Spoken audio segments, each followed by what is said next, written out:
There is one thing that's on most of our minds, which is what just happened.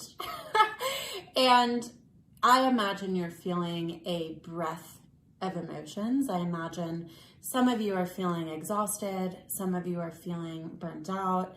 Some of you might be thinking, gosh, can we talk about literally anything else other than the election and election anxiety? Now, the anxiety around the election, I have to remind myself, and I'm going to remind you, is cumulative.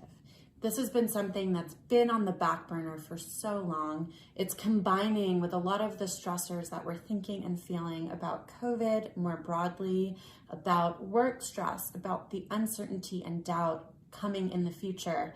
And I just need to remind you that if you're feeling off, you are not alone. It's definitely normal. And we're going to talk through 2 words today that have been especially helpful for me as I'm navigating some of this uncertainty, and I hope that it's helpful for you as well. The 2 words are balance and boundaries. 2 magical words in the world of therapy that can be applied to almost anything, and today we're going to talk about it in relation to everything that's happening in our world, especially the election and election anxiety.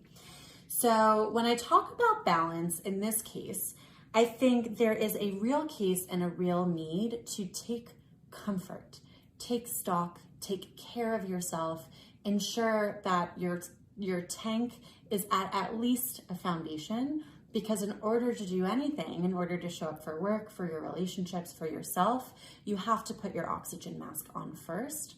However, when it comes to advocacy, change, self-awareness, growth, we also need to encourage ourselves outside of our comfort zone when we're able to. So there's a balance of checking in with yourself and navigating, okay, 1 to 10, how do I feel today really? Is this a day where I am at my absolute max or I'm beyond my max? And for me, escapism is my root. So I need Netflix, video games, vegging with friends, board games, ice cream, whatever your vice is, it might be that day or that few days or that few weeks.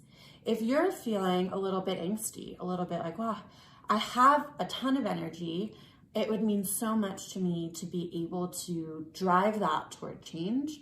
For you, it might be setting time aside to look into a few causes that you really care about.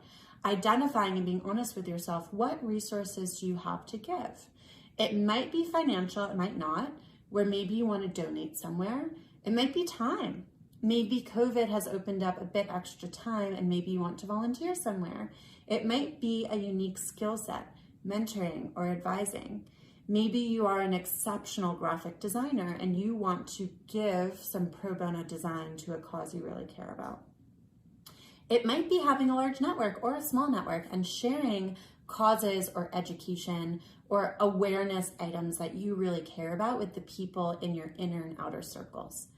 All of those things are incredible, and what choosing one of those or a handful of those does is it retakes the power and control back into your own hands from something that feels really groundless, really unpredictable, really outside of our control, and gives us more ownership and more power to use any of the aspects of privilege that we have to drive change. Now, boundaries are related to balance in this sense. When we talk about boundaries, especially as it relates to our political climate right now, I encourage you to stay as engaged and informed as you can. So I am not one who will tell you to delete Twitter or to stop watching the news, but to try to consume in amounts that work for you so that you can maintain that level of tolerance and level of productivity that is actually helpful and not hurtful. So you might want certain hours where you read certain threads or stay informed or follow and read certain people whose perspectives and opinions are informative for you. It might be certain blocks of time, it might be certain channels and not others. I trust you to choose and understand which of those works best for you.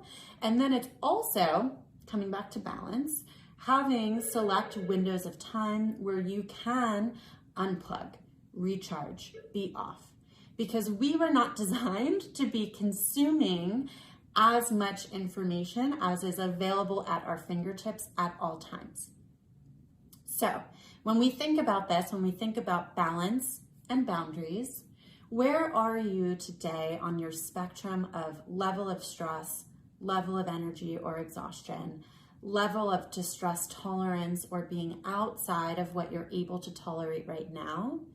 What, based on maybe what's worked for you in the past, might you be able to introduce to re-enter your zone of tolerance or re-enter this area where maybe you're feeling uncomfortable, but it's not in a way that's debilitating you? And how can you start to identify some pieces of privilege or resources you do have to drive change forward and take back that control, all with balance and boundaries in mind.